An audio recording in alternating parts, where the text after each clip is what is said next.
Good morning, class 8. So, how are you today? I'm sure you are doing fine. Okay, so students, if you remember, then in the last class we began with the second chapter of history, from trade to territory. And in that chapter, I gave you a brief introduction about the ruler who was ruling the Mughal Empire when the British came to India. Do you remember his name? I'm sure you do. Okay, so he was Aurangzeb. And then we tried to understand that how the British East India Company came to India, and how they got the order of establishing trade center here. So today we will be discussing the next two topics of this chapter. So first we will talk about Bengal, how a trade center was set up in Bengal by the British, and then we will move on to understand that why the Britishers later on started battles with the rulers in Bengal. Okay, so we will understand how trade by the East India Company led to battles. So let's begin. East India Company begins trade in Bengal. So I told you in the earlier class also that the East India Company set up its first ever factory in India in Bengal. And where exactly in Bengal? Well, on the banks of the river Hooghly, the famous river Hooghly, in 1651, the first English factory was set up. So this was the base, that place from which the company traders, or they were also called as the factors at that time, operated. Okay, so they functioned in this factory. So this factory had a warehouse. Warehouse is like a godown where the goods or the things that were kept for export were stored. Export means sending of a good from one country to another. Okay, so all those things that had to be exported or sent to another country, those were stored in the warehouse of this factory, which was situated on the banks of river Hooghly. Okay, and the first company office was also that very factory of the in the river Hooghly. So it was in that very godown, in that very factory where even the first company office was set up. So as trade kept on expanding, as there was more and more trading activities taking place, the company persuaded means they requested the merchants and the traders, that means the businessmen and the traders, to come and settle near the factory. So why do you think they asked the merchants and the businessmen to settle near the factory? So that it becomes easy for the East India Company to send their goods to these business parties, and they in return would take it to the various countries for export. So by 1696 the factory became very well known, and they started building a fort around their settlement. Okay, so a fort was built so that they were able to secure everything that they have set up so far since 1651. So 2 years later, the the company officials, they bribed the Mughal officials. Bribe means they started giving them money, they started giving them things and like that. So there was corruption in the Mughal empire, because all these zamindari rights over 3 villages around that area was given to the company. Zamindari rights means the right to control the land of those villages and to collect taxes of these villages. So one of those villages is today a very big city, and we call it Kolkata or Calcutta. But when the British acquired it, it was known as Kalikata. Okay, so it also persuaded the Mughal Emperor Aurangzeb to issue a farman. Farman means a royal order, a order from the king, granting the company the right to trade duty free. Duty free means tax free. That means these officials, they went to Aurangzeb so that they can get the right to trade without giving any tax. So today also you see, if you set up your own business, you need to pay tax to the municipality, isn't it? So during that time, if there was any business factory, if there was any corporation working, you need to pay tax to the Mughal Empire. But by getting hold of a royal order by the Mughal emperor, the company ensured that they do not need to pay any money, any tax for carrying out trade in the country. Okay. So the company tried continuously to press for more concessions and manipulate existing privileges. That means once when the company saw that they have got a very good deal with the, very good relation with the Mughal Emperor Aurangzeb, then they thought of taking out more advantage of this. Okay. So like what kind of advantages they took, it's given in your textbook, you see. So Aurangzeb's farman, it gave the order to only do trade without taxes, but the officials of the company, they were carrying private trade on the side.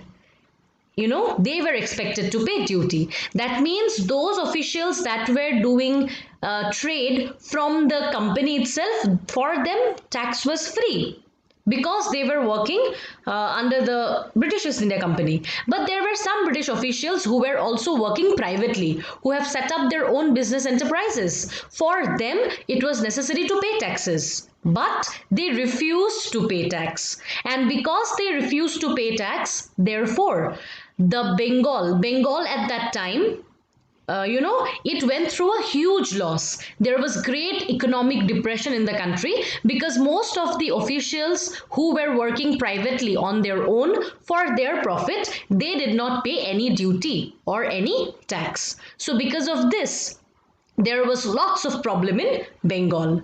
And because of that, the then Nawab of Bengal, Murshid Quli Khan, he protested against the British. So there was a kind of conflict between the British officers and the Nawab of Bengal, Murshid Quli Khan. Clear? So let us see what happened after that.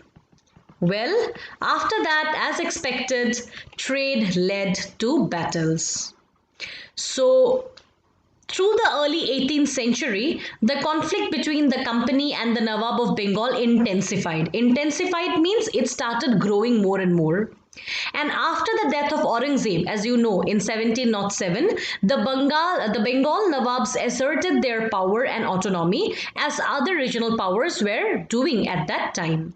So Murshid Quli Khan was followed by Alivardi Khan and then Sirajud-Daulah as the Nawab of Bengal. And each of them was a strong ruler. So in Bengal, after the death of Aurangzeb, now, the Nawab of Bengal had great autonomy, had great power, okay, and it grew as a great regional power. So, after the death of Aurangzeb, Bengal was first of all in the hands of Murshid Quli Khan.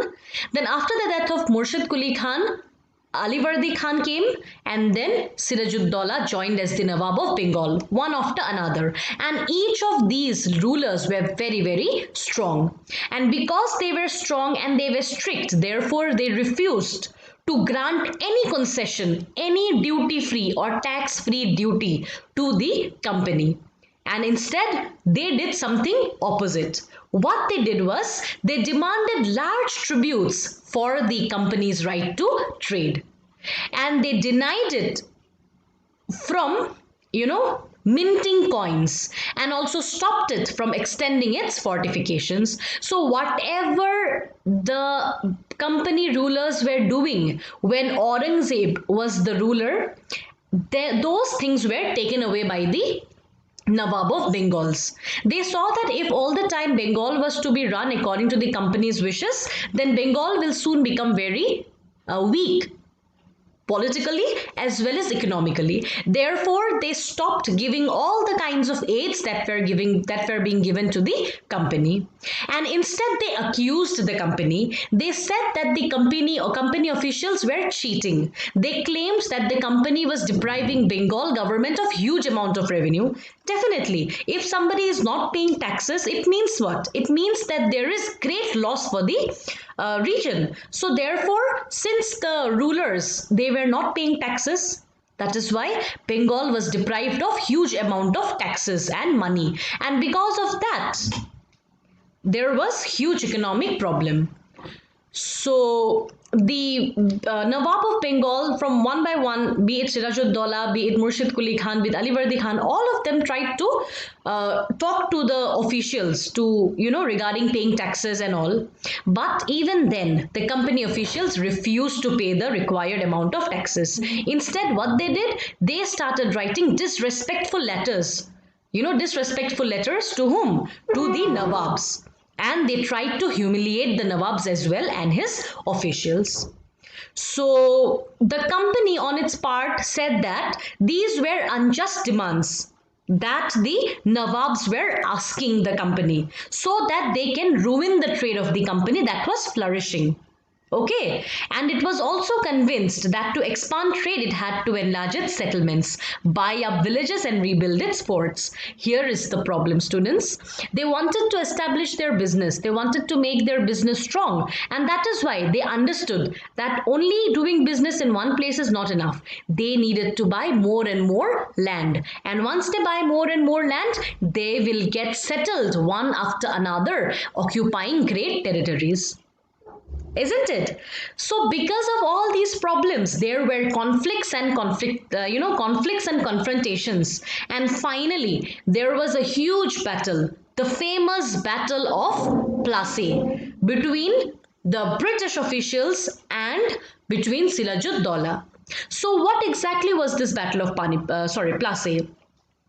I mean, we know already why it came up, but then what was its consequence? What were the results of this? We will study about all this in the next class, students. So I hope that you all are clear about the two topics that we have discussed today. We have discussed about we have discussed today about the East India Company and when they began their trade in Bengal. So they began their first trade in Bengal in 1651 by establishing the first English factory, and then they started taking advantage from the royal edict or royal order or farman that they got from Aurangzeb, saying that they will not have to pay taxes. Okay, and then they continuously tried to take more and more advantage of whatever they were doing, because of which Murshid Quli Khan, the then Nawab of Bengal, he started to protest against it. And slowly, one after another, the Nawabs of Bengal kept on changing after the death of Aurangzeb, but still they saw that the Britishers were not changing their way of trading in India. They were not giving taxes, and if asked for the money, then they would always write, humiliating letters to the Nawabs. So this led to a huge battle, the famous Battle of Plassey. And as I told you, we will continue with this part tomorrow. That is in the next class. So students, I'll be sharing with you your homework very soon. Kindly do the homework and submit it with tomorrow's homework together by Monday. Thank you.